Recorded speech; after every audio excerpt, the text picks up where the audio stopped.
Where are we recording this to? YouTube, of course. Hello, people of YouTube land. It is I, Mr. Bones, and joining me on this adventure of whatever the fuck this is, because I can't say it. I can't say any of it. Goomba Land, there you go. Halloween 6, The Curse of Michael Myers, the review. The one movie that Jesus Christ. Mr. Bones wanted to avoid, but we had to. We had to. Kind of like how I am going to have an ulcer. I am going to have a brain aneurysm at the end of this.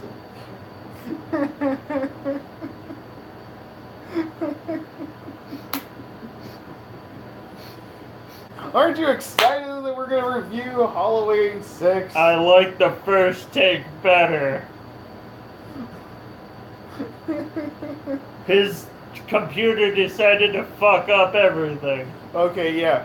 We did record ourselves reviewing Halloween 6, but unfortunately I'm having some technical difficulties editing videos and all that kind of stuff. So we're just gonna live stream our review of Halloween 6. Let the torture begin.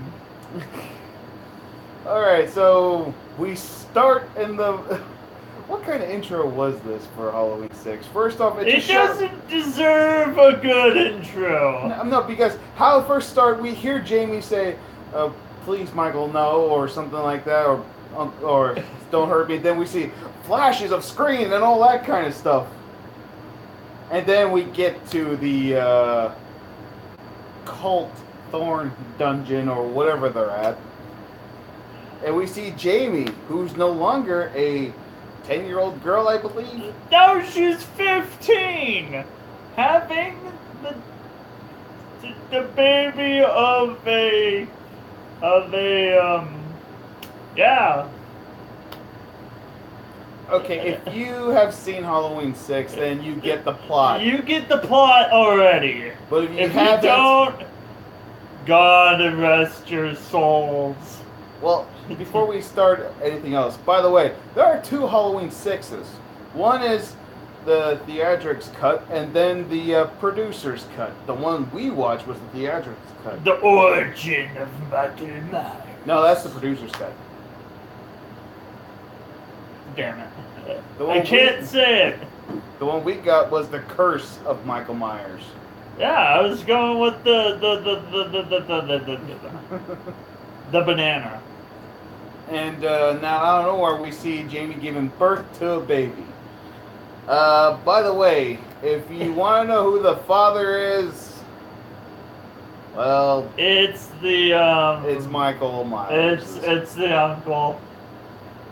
Michael is the daddy. Which, by the way, he's the uncle too.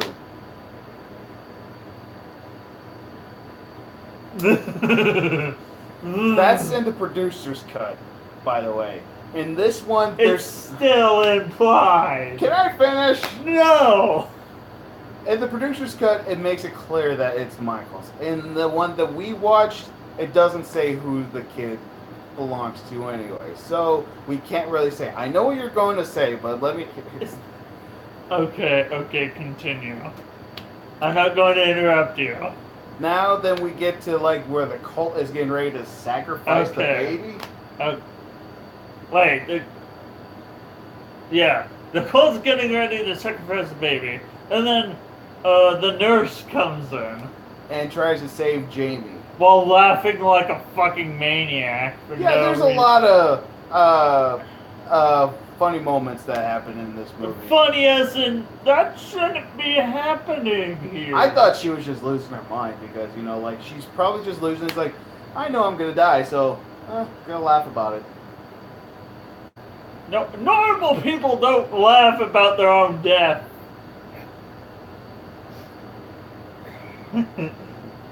Unless they have lost it a long time ago. Joker? Yes. He laughs about every time he's getting ready close to death. Yeah, because he knows that he's about to win, because Batman never kills never kills. So every time he's almost going to die, he's like, I've turned him. I have made him break his vows of never killing anyone. Do you want me to put music in the MVP? Later. Later? Vanessa, you can talk. Vanessa's here, by the way. Vanessa's right there, just sitting there talking about our horoscopes or something like that. Yeah, Vanessa was here. She didn't watch the movie that much. She saw a few clips of it, but by the way, she's the current YouTube tag team champion right now. We will win. The E team will win. Yes, ever. Anyways, okay, so where are you going?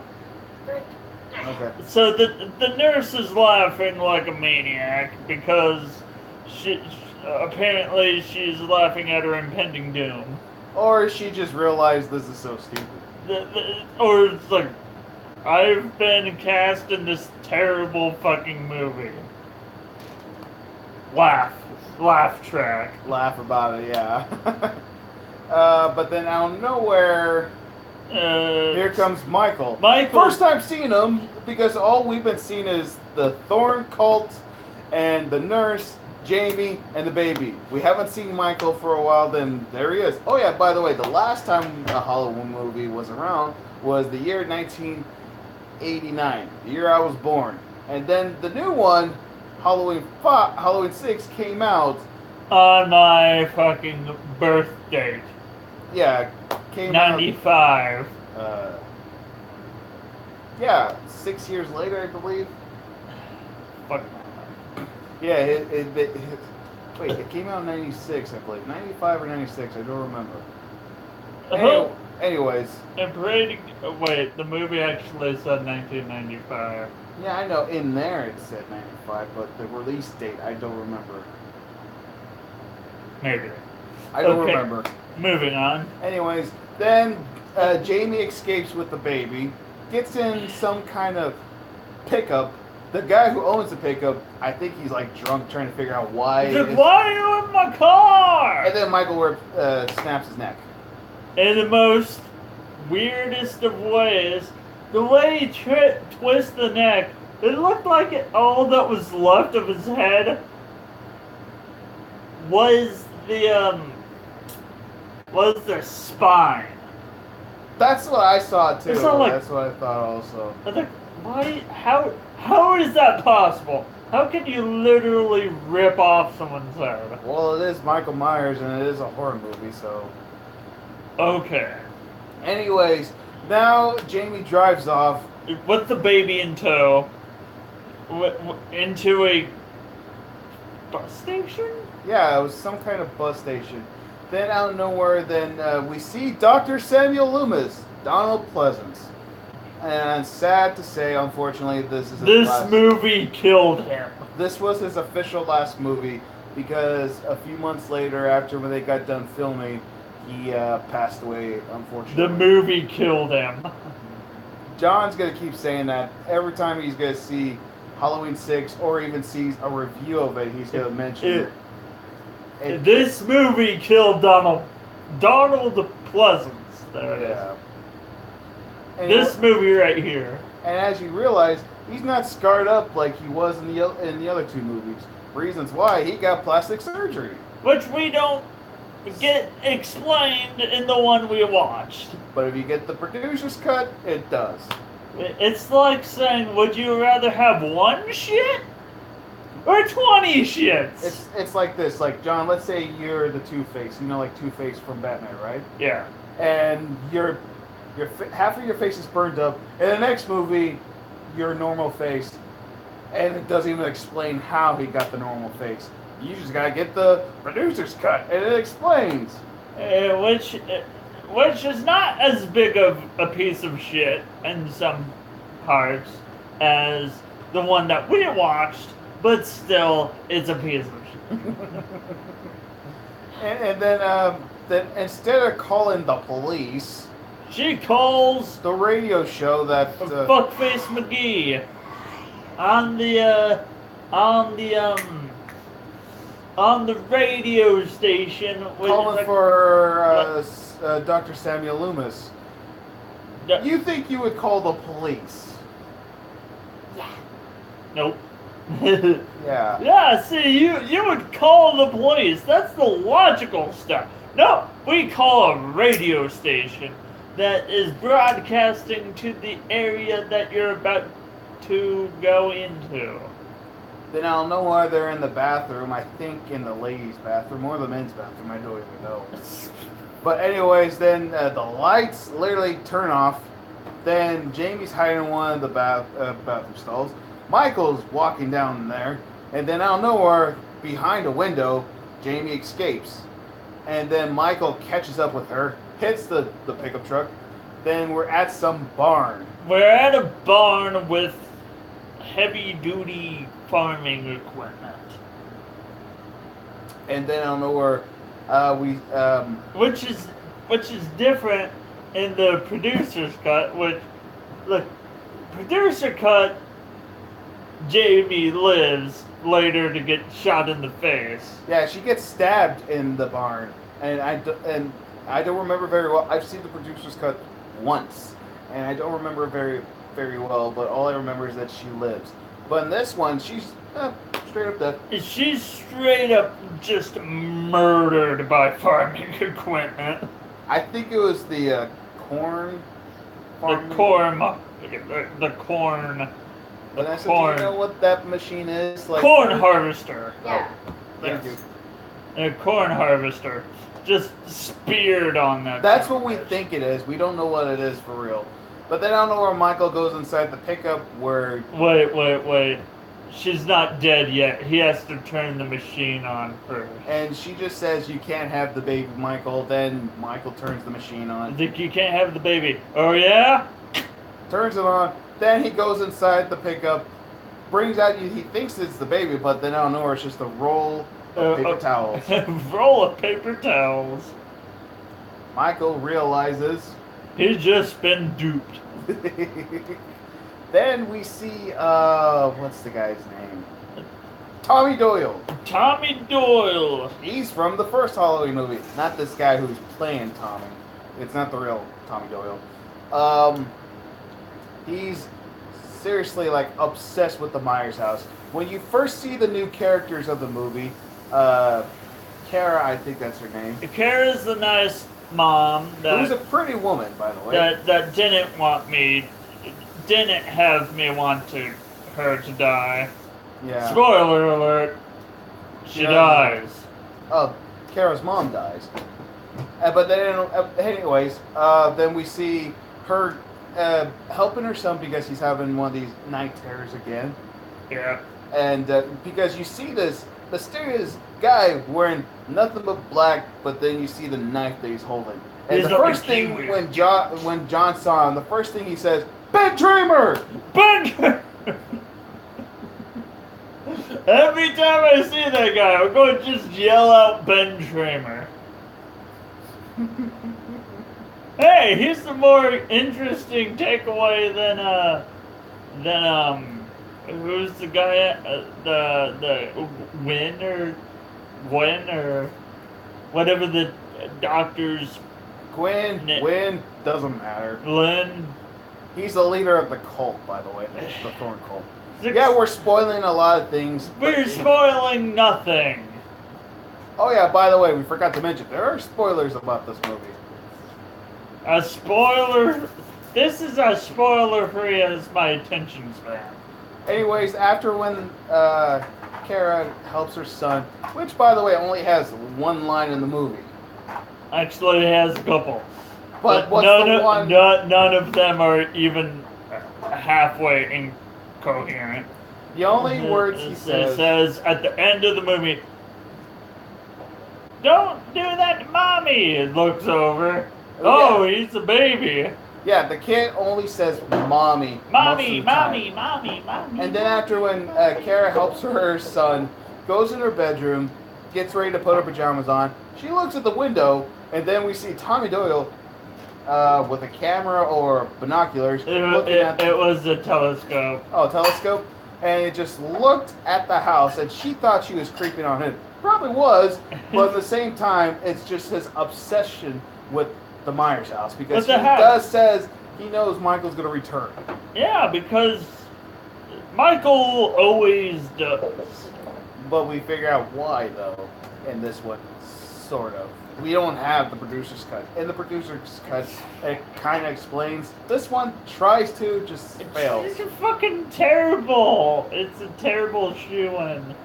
Then out of nowhere, we see Kara's loving old daddy. Oh, fuck him. Yes. Fuck him. That dude is the biggest douchebag in this movie. His name, oh yeah, by the way, his name is John, by the way.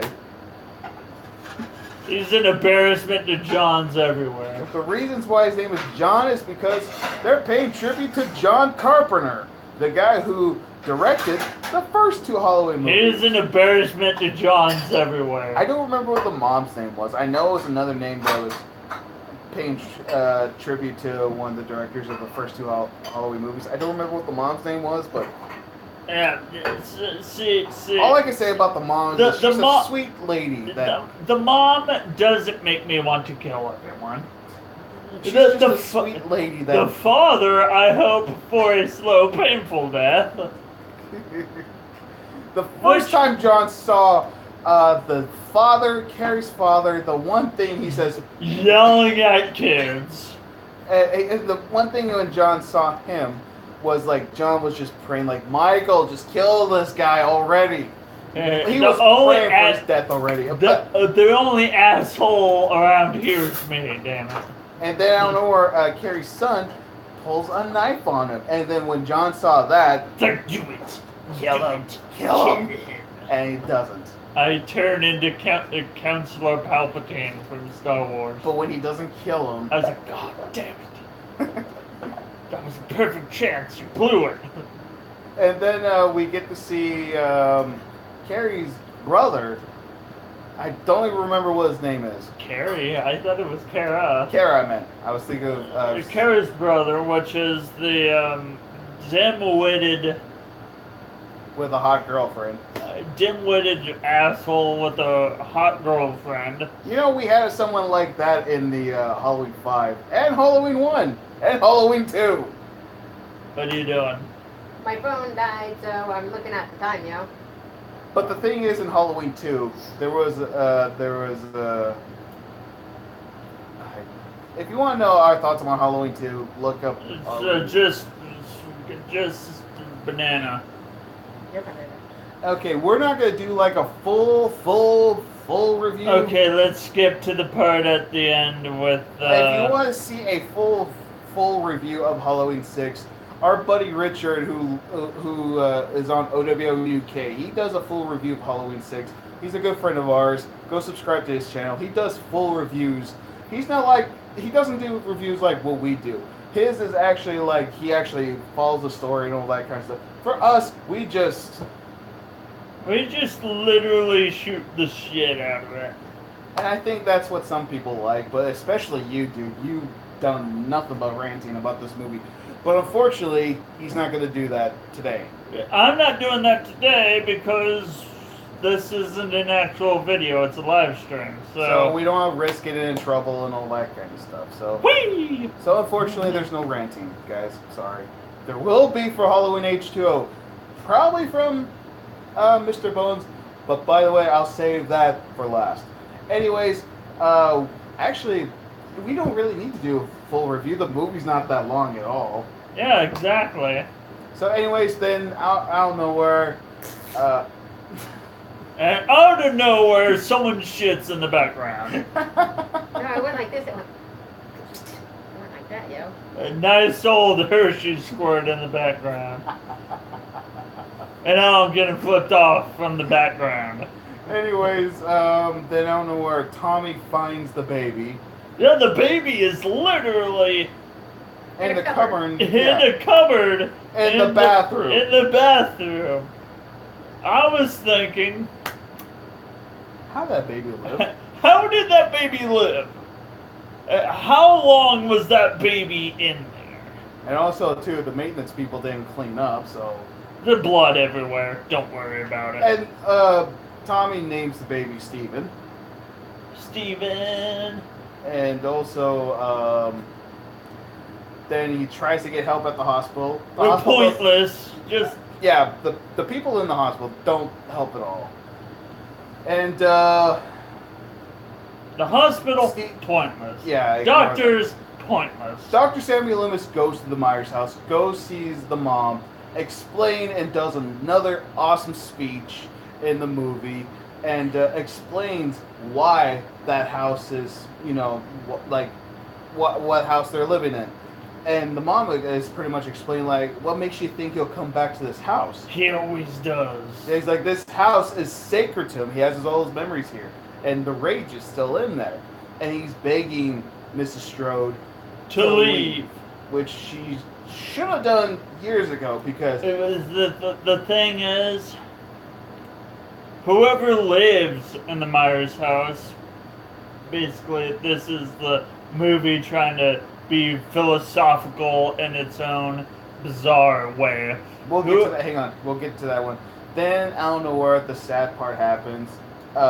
John was sad about this, that the mom dies. The mom gets murdered right after she tells the husband off. Yeah, like she mentions, like Dr. Samuel Loomis showed up. He was just getting, and of course, Mr. John. I don't even want to call him by his last name. I don't. If I'm gonna say John, I'm gonna just say you, dude. I'm just gonna call him douchebag. Ew, fuckface. Yeah. And then out of nowhere, he just gets mad at her, and then she realizes, you moved us in here.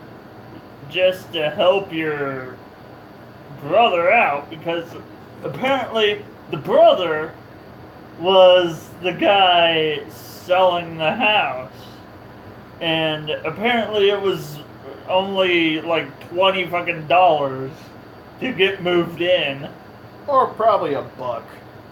because who would want to live in the Myers house knowingly? Oh wait, fuckface does. Yes. I would. $20. $1. $20, dude. 20 bucks to get murdered by Michael Myers. Maybe Michael just needs some loving and friends.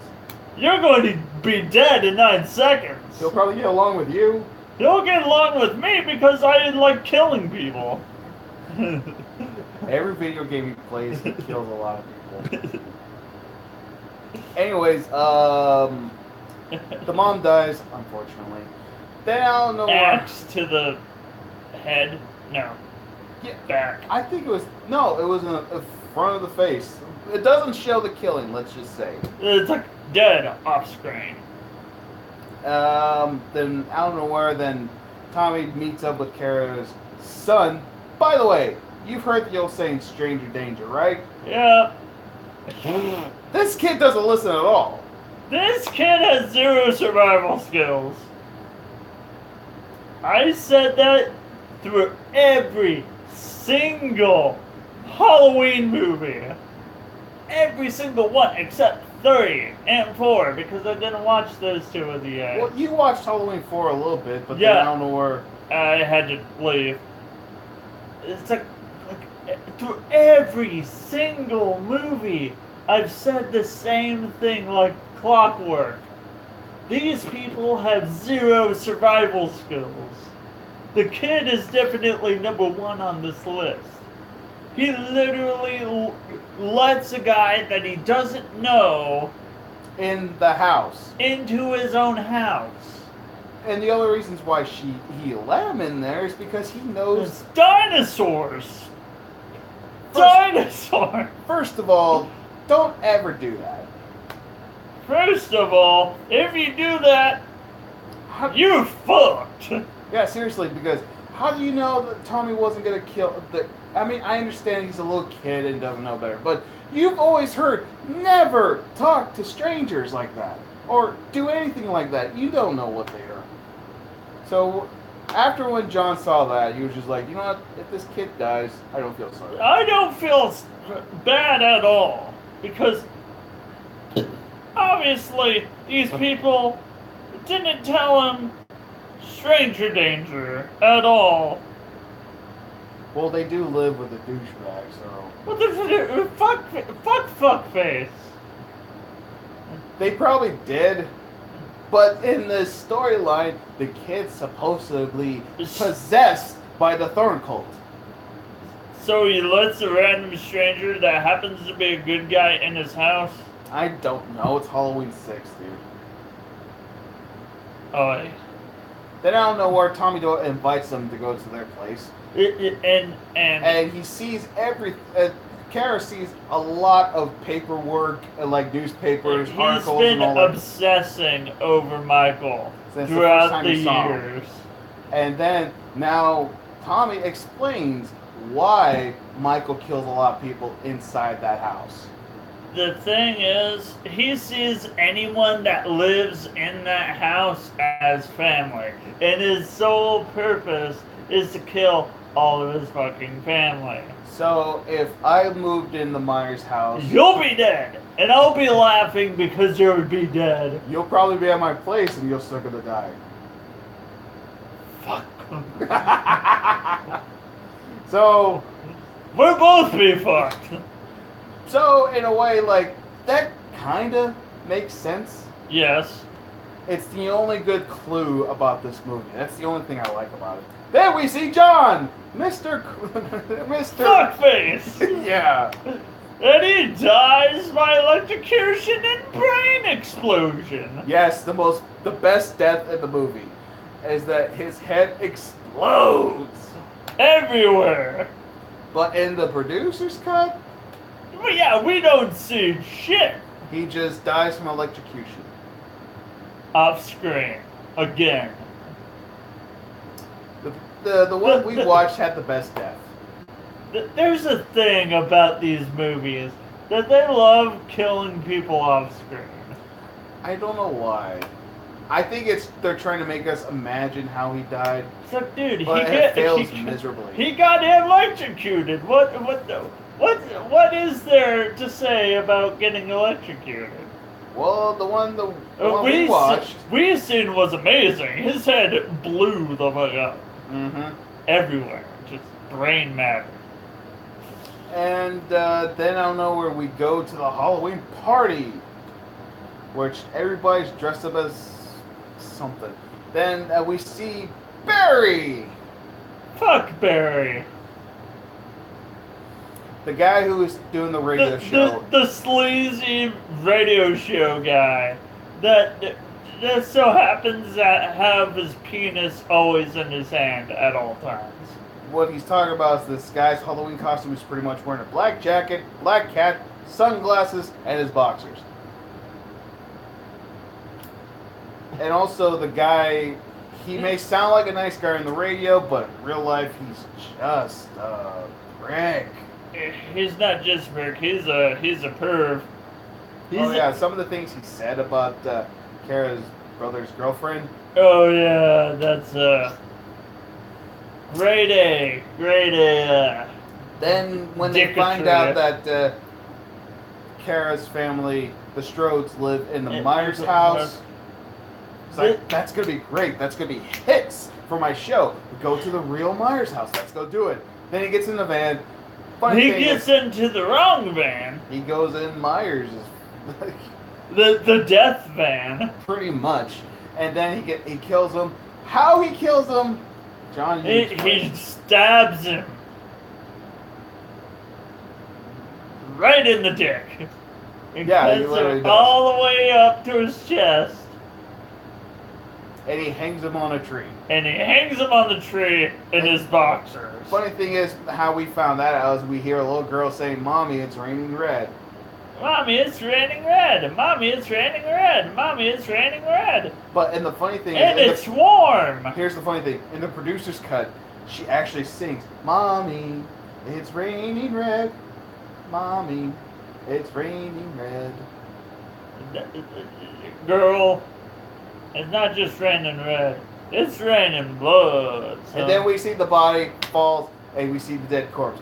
Worst death scene ever. Actually, no, I consider it one of the funniest because when we saw it, Yeah, it's funny for the wrong reasons. The reasons why I find it funny is because when you see him playing a dead corpse, you see him breathing. You see him breathing. What kind of corpse breathes? I want to know that. I think what happened was, and I think John agrees with me on this one. I think they just rushed while they saw it. I think when they were like in such a hurry to film this scene, and then when he finally played a dead body, John, do your reenaction of how that goes. There's a Even though you see him breathing. It's like, alright, shouldn't we do this in editing? No, it's fine. Let's just take it. We got. But he's breathing a little. No, it's good. It's fine. Let's go. We need to do more. No. More takes. No. We have a deadline. We gotta go. We gotta go now. But there's one. No. You shut your whole mouth. We're going. It's like that's what happened. There was no editing process in that part. This movie is so stupid. There was absolutely no editing in that part whatsoever. Tommy finds Samuel Loomis, brings him back to the house, and then out of nowhere, well, before we get to that part, Kara's son goes back to the house. It goes back to the house. You were shouting at the TV when you saw the kid go back to the house. I was like, "What are you doing?" Ah, that kid's dead. and then Kara goes back to the house. Yeah, by the way, Kara's brother and the girlfriend at the house, and they're getting ready. There was a sex scene off-screen. Spoilers. Yeah, and the brother goes take a shower, dies in the bathroom. Dies, gets a nice old happy smiley face across the neck. And then his girlfriend gets stabbed multiple times in the back while Kara was watching. The worst stabbing ever. Technically, I think this one's a little bit better than the producer's cut. Yeah, that one's a piece of shit. Then that's when the son goes inside the house.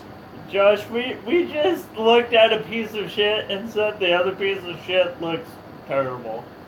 They both are. Exactly. But anyways, Kara saves her son from another Halloween chase scene. This one is short. Really short. It involves getting hit in the face, falling downstairs, falling down more stairs, falling, almost dying, falling again, and Michael almost had a grip on Kara and escape. Did I miss anything? No. Then we get to Tommy's house. Then the baby is missing. Then we hear... No, the baby's not missing. The baby's perfectly fine. No, at first they thought was missing, but then out of nowhere, because Kara left the house. Which was stupid. And then, No, the kid was stupid. What's the kid's name anyways? Do you remember what the kid... Danny? Yeah, Danny. Then we hear the voice, the dark man's voice, like, Danny. And then Danny goes inside the living room, sits on the guy's lap, and then we see who it is all along. Funny thing is... It was Ben Tramer. No, it was actually Lynn Gwyn. That would have been a good twist, though. That would have been a good twist. It was Ben Tramer all along. It was mole people all along. Because Ben Tramer equals mole people. And then I don't know where the cult is at the house. Kara runs upstairs, tries to look for the baby. Then the old lady who's supposedly deaf got a hold on the baby, has a knife, and then I don't know where Kara jumps out the window. She dives out the window, not even protecting her face. She just... Not even a scratch. There's not even a scratch on her.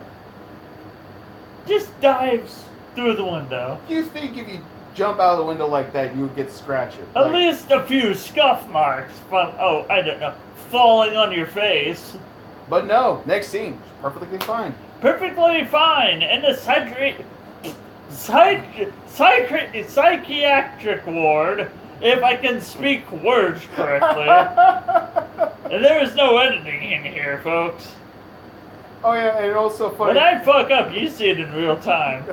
Funny thing is, well, I don't think it is. I mean, I don't know. I just find it funny that she doesn't have a single scratch on her. Next thing you know, Dr. Samuel Loomis, Tommy are up, and they're just like, I felt like I've been drugged. We I were. feel like I've been drugged. And We then were. Why are they doing this? It's their game now. Next scene. next scene. Oh yeah, and also, in the producer's cut, if we were watching the producer's cut, we would. And funny thing is, we're back at the Thorn Cult dungeon, and let's just say that's where things get bad. I'm not even gonna mention it. You want to watch it? Go for it. Don't even bring that pile of shit into this pile of shit. Then, but in this one, we're at the mental institution, Okay, we're in the middle. the one we watched. The one we watched. We're in the psychiatric ward, where Jamie is locked. Not Jamie. Who is it? Kara. Kara's locked, literally, in a padded room with only a bed in there. Not even a toilet. Not even a toilet, just a bed. And Tommy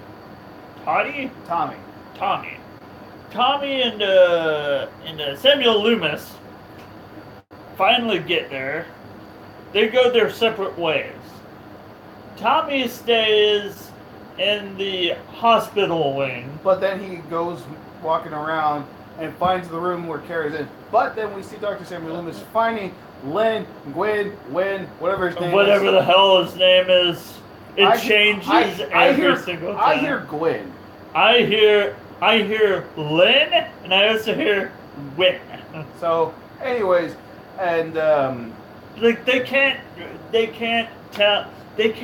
think of a name to stick with because I'm hearing 3 names. but then I don't know where Dr. Samuel Loomis gets knocked out. But by the random cult member number 2. Then we see Tommy finding. Well, first he's a crazy woman who got stabbed by Michael, and she says he's come back and he's really mad, pretty much. And then She Tommy, looks like hell. And then Tommy finds the room where Kara's in. Michael comes out of the room where he stabbed that lady, and Tommy, of course, he's just like hitting the fire extinguisher on the door, and then he sees Michael. And Michael just turns, just like, "What the hell are you doing here?" And then Tommy's just smiling. It's like, "Oh hey, how you doing?" I'm not doing anything. What? This is nothing. Oh my god!" And then out of nowhere, he rips the door handle off, and then he just starts kicking it. He hits it twice with the shoulder because he finally got the nerve to actually throw his shoulder at it. It's just bam, opens. And then they escape. Then they close the fence gate, but Michael gets Kara. And then what does Tommy get? A shotgun, an arm cannon. Shoots him in the shoulder. But you think, I even said this to him, you think you would shoot him in the head? Yes, but the most important thing to take away from this is Michael still had his hand on the gun when he fired. He literally just gave Michael a shotgun. Shit could have gotten real in that moment. But Michael doesn't use guns. Yeah. But if he did, holy shit. Oh god. Try to run as fast as you can. Holy shit. Or look for a vehicle and just drive away. But then I don't know where Tommy and Kara find the baby and Danny, and in the room across from them. Kara was gonna get her son, but then Tommy stops her and Stops her, like puts her like face down in a sink. and holds it like mouth like, and then Michael shows up. Michael's all like, huh? What? I thought I heard something. Oh, okay. And then Michael finds like a machete, knife, whatever. I don't know what it is. It's a big knife. It was a scalpel knife. It's huge, and he uses it once though. And it was on every single person in the operating room. Michael kills his cult members. Well, he got pissed that he couldn't find anyone. So he might as well kill. And there was a bunch of seizure lights that even John could even. I couldn't look at it at that moment. I was all like, no. Then Tommy and Kara get the baby and her son, run off, and then they hide in some kind of room, a laboratory. Like a lab with a fetus in it, and I thought it was a boiler room. To be honest. was a part boiler room, part sick laboratory with baby fetuses. We're not making this up. There were baby fetuses. There were like 3. And then Michael goes to the room too. But how he gets in there, he punches the door. Literally just punches it.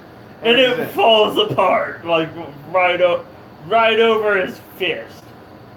And then Tommy is pretty much saying, Michael, you won. Baby's yours and all that kind of stuff. Even Michael, you can't even see his face, but you could tell he's confused. Like, He's like, really? really? Out of all of this, all that's happened to this point, you're finally giving him to me now? And then out of nowhere, Michael hears the baby, realizing like, you fooled me, and then tranquilizers. A pack of 4. And it doesn't even 4. phase him. Well, it sort of does. It phases him enough to like go, oh. And then he like gets the hell beaten out of him a little bit. And then Kara's like beating the crap out of him. Then Michael almost chokes her to death. And then we hear Danny say the infamous words, "Stop doing that to mommy." Michael, being the Michael that he is, looks over and is like, "Oh yeah, I'm baby. I'm here for the baby." It tries to get into the little tight area where Danny's in. I mean, like it's so small. This much room. And I was making the trying joke. to fit in. I was making a joke about it, like saying like if Michael could talk, he'd probably say, "Oh God, why am I so fat?" Why couldn't I have been skinnier? Like the first movie. Well, the kid's like 6, and he's like, "Mommy, mommy, mommy, mommy, mommy, mommy." And the last thing of the movie that got Michael was another tranquilizer in the back. just right at the shoulder blade. And then Tommy hits him multiple times with a lead pipe. And then out of nowhere, Michael starts to bleed green. My explanation for this is he probably got some of it probably got in his bloodstream. Maybe. But then out of nowhere, we see Dr. Samuel Loomis. He shows up, returns, shoot the gate buttons to open the gate so they can all escape. And then right after when Tommy's done beating the crap out of Michael with the lead pipe, he just throws it on the ground, walks off. And It's all like, "Yeah, bitch, I won. I won." And then out of nowhere, they're in the car. Tommy's telling Dr. Samuel Loomis, "You should come with us." And of course, Dr. Samuel Loomis says, "I have business to take care of here." which means the His- last scene of the movie of Daniel Pleasance, the official last scene of him is him. No, not crying.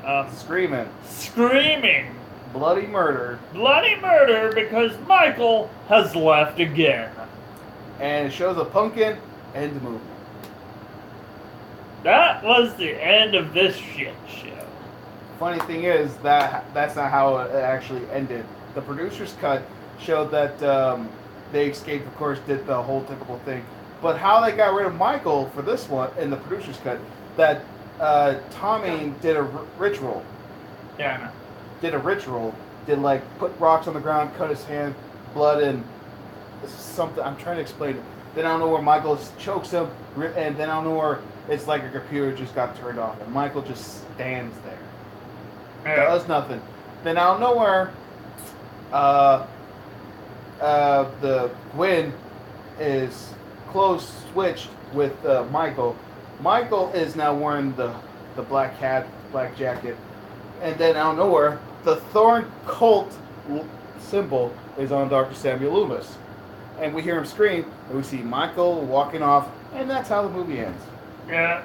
Anyways, before we go, what do you rate the movie? I rated a terrible death scene out of a horrible plot. I agree. To be honest, I do not like this movie. And also, the one thing I hate about this is that the director, or whoever his name is, the reasons why we don't see that much Dr. Samuel Loomis is because he found Donald Pleasance boring. See, it would have been better if it was more Donald Pleasance. Which is the producer's cut. Yeah. Hang on. Before you go, I know you're in a hurry. Hang on. Our next, because his mom needs him in at the moment. The next movie we're going to be reviewing is Halloween H2O. 20 years later, Mr. Bones will be with me. You guys next time, and have a good night. Bye-bye.